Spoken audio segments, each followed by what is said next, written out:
कुछ नहीं होता है, बी बोलते हैं तो बी मीन्स कुछ नहीं होता है। लेकिन यदि हम ए और बी को मिलाते हैं तो क्या बन रहा है, ए बी सी को मिला देते हैं तो क्या बन रहा है। यदि वर्णों के मेल से यदि उसका कुछ अर्थ निकल रहा हो, जो बन रहा है, उन शब्दों का कोई अर्थ निकल रहा है, तो उस अर्थ सार्थक शब्द को ही हम शब्द बोलते हैं। यदि शब्द हमारा सार्थक नहीं है तो हम क्या उसे शब्द नहीं कह सकते हैं। इसीलिए हिंदी में हम कह सकते हैं कि वर्णों के सार्थक मेल को शब्द कहते हैं।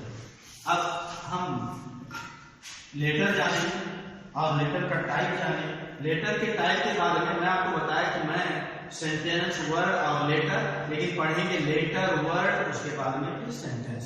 तो अब हम इसके बाद में भी जो है मैं इसे मिटा देता हूँ क्योंकि जगह नहीं लगेगा। चलिए ठीक है।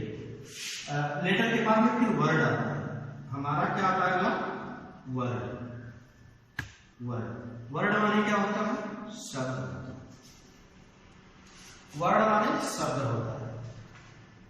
अब क्या अक्षर को मिला देने से, वर्णों को मिला देने से, लेटर को मिला देने से शब्द बन जाएगा? ऐसा नहीं है। क्यों नहीं है? क्योंकि जो वर्ड की हम परिभाषा आपको देने जा रहे हैं, जो आप परिभाषा जान रहे हैं, जो आप डिफिनेशन जान रहे हैं, वह जो डिफिनेशन परिभाषा आप जान रहे हैं वह यह कहता है कि उसका कुछ अर्थ होना चाहिए। यदि अर्थ नहीं हो रहा है तो हम उसे वर्ड नहीं कह सकते हैं। जैसे हम पहले डिफिनेशन लिख लेते हैं, उसके बाद में क्लियर करते हैं। लिखिए, a group of letter, a group of letter, a group of letters which has some sense, which has some sense is called word, is called word। हमें इस पर सम सेंस पे फोकस करना है, जोर डालना है सम सेंस पर। हम इसे हिंदी में भी लिख लेते हैं। इसकी परिभाषा हिंदी में क्या होता है? देखिएगा, वर्णों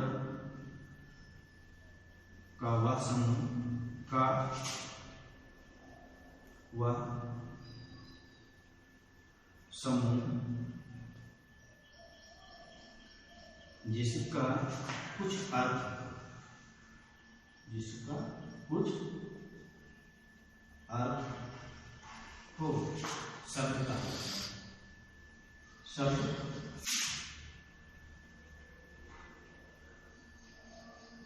कहलाता है। अब आपको यहाँ पर देखना है सम सेंस पर, और यहाँ पर कुछ अर्थ देखना है। सम माने कुछ, सेंस मीन्स अर्थ। सम सेंस कुछ अर्थ हो, और यदि सम सेंस नहीं होगा, कुछ अर्थ नहीं होगा, तो उसे वर्ड नहीं कह सकते हैं। मैं उसे शब्द नहीं कह सकता हूं। उदाहरण के लिए फॉर एग्जाम्पल, जैसे मैं आपको एक शब्द बता रहा हूं, राम। राम, राम एक व्यक्ति का नाम है जो एक शब्द है। राम एक व्यक्ति का नाम है जो हम शब्द बोल रहे हैं। दूसरा श्याम, श्याम यह भी एक व्यक्ति का नाम है जिसे हम शब्द बोलते हैं। दूसरा राम श्याम, घनश्याम।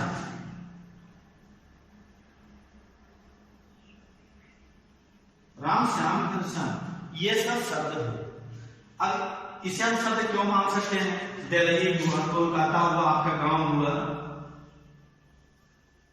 दिल्ली आपका गांव, जैसे मान लीजिए कि मैं दुहोआ में हूं,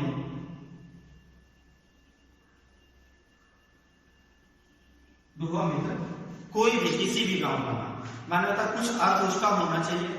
अब यह होना चाहिए कि किसका, जैसे कि मैं बता रहा हूं कि वर्णों के मेल को ही शब्द कहा जाता है, लेकिन यह भी कहा जाता है कि वर्णों का मेल होगा लेकिन उसका कुछ अर्थ होगा। यदि अर्थ नहीं होगा तो शब्द नहीं होगा। अब इसी में आप देख लीजिएगा, जैसे राम श्याम घनश्याम जलेबी दुहोआ में, इसमें हम इन्हीं अक्षरों से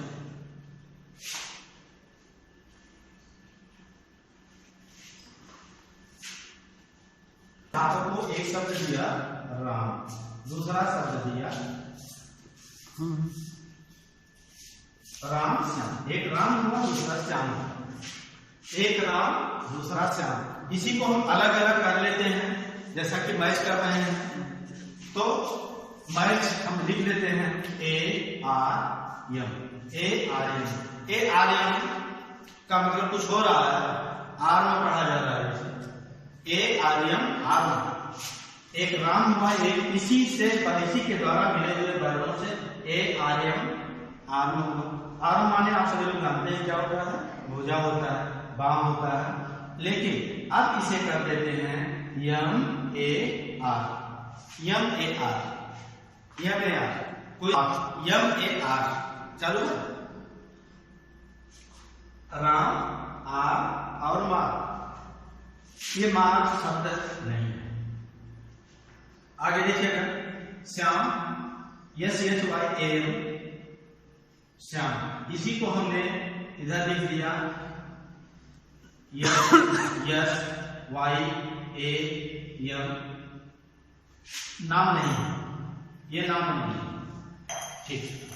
अब जिसका अर्थ मैं बता रहा हूं नहीं होगा वह शब्द नहीं होगा। आप सभी हिंदी में पढ़ते हैं, हिंदी में एक कर होता है, का और रा, का मिला और रा मिला। यदि हम इसे अलग अलग करते हैं तो का होता है और रा होता है, का धंधा बराबर कर हो जाएगा हिंदी के शब्द। लेकिन अब क्या यह कर शब्द है?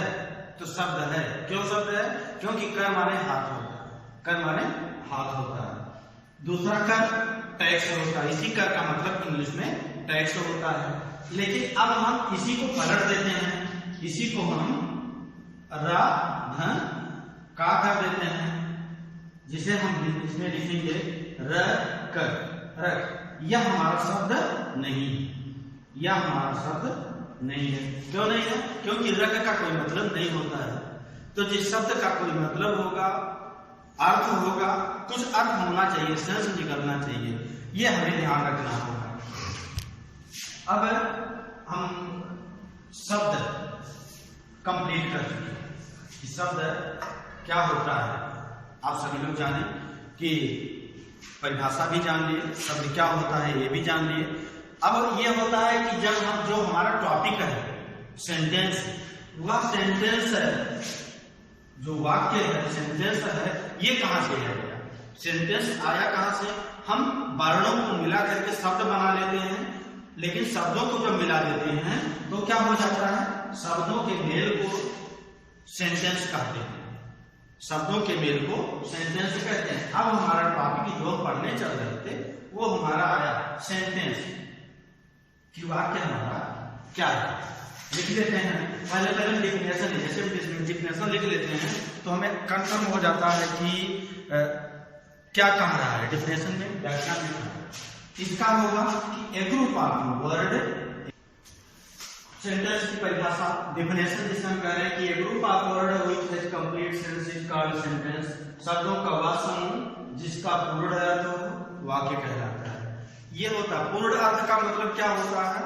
मतलब ये होता है कि आई एम ईटिंग, तो इसका मतलब ये नहीं हुआ कि आई एम ईटिंग मैं खा रहा हूं, उसका एक अर्थ होता है। वह अर्थ पूर्ण कैसे होगा?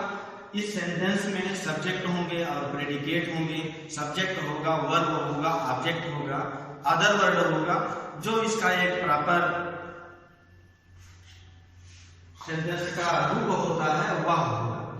लेकिन a group of word which has complete sense is called sentence.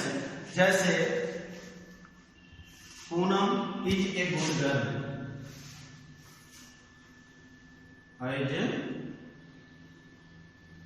Poonam is a good girl, Poonam is a good girl. दूसरा है Ravi makes a note, Ravi makes ए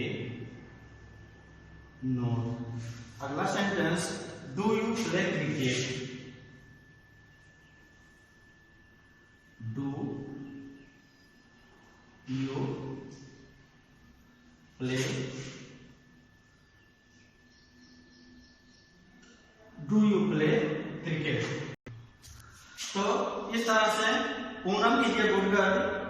कभी 1 से 9 डू यू प्ले क्रिकेट। ये 3 सेंटेंस मैं आपको एग्जाम्पल के रूप में दिया। आप सभी लोग जितना भी सेंटेंस देखेंगे उसमें आपको सब्जेक्ट मिलेगा, वर्ब मिलेगा और अदर वर्ड मिलेगा। सब्जेक्ट मिलेगा, वर्ब मिलेगा, अदर वर्ड मिलेगा। उसके बाद में ये आपका वर्ब हो गया। वर्ब 2 प्रकार के होते हैं, अभी आपको आगे बताया जाएगा। एक हेल्पिंग वर्ब होता है, एक मेन वर्ब होता है। यू सब्जेक्ट हो गया, अदर वर्ड। इस प्रकार से जो है हम जाने की सेंटेंस क्या होता है, कैसे होता है। अब जो हमारा टॉपिक फर्स्ट चैप्टर आ रहा है वो फर्स्ट चैप्टर आ रहा है type of sentence. Type of sentence, type of sentence, वाक्य के प्रकार। टाइप ऑफ सेंटेंस फालतू मारो। तो मैं आपको बताया कि टाइप ऑफ सेंटेंस ये फालतू मारो कल के लिए है, मैं कल इसे जो है आपको पढ़ाऊंगा। लेकिन आप सभी लोग इतना मेरे तरफ से करिएगा, अपने तरफ से करिएगा। अभिभावकों से करबद्ध निवेदन यह है, अपने मोबाइल पे इसे डाउनलोड करके कम से कम मोबाइल को 1 घंटे आधे घंटे के लिए बच्चों को दे दीजिएगा। उसके बाद में बच्चे करेंगे पेन और नोटबुक, नोटबुक, कॉपी, कलम, ये दोनों लेकर के बैठ जाएंगे। कलम कॉपी लेकर के आप लोग बैठ जाएंगे और कम से कम 1 घंटे लिखने के बाद, जानते हैं आप सब 1 घंटे इसे पढ़िएगा, रटिएगा। उसके बाद में किसी भी प्रकार की दिक्कत हो रही है तो फिर आप सभी लोग मेरा नंबर जानते हैं, उस नंबर पर, मेरे निजी नंबर पर आप सभी लोग कभी भी संपर्क कर सकते हैं 10 बजे रात से पहले।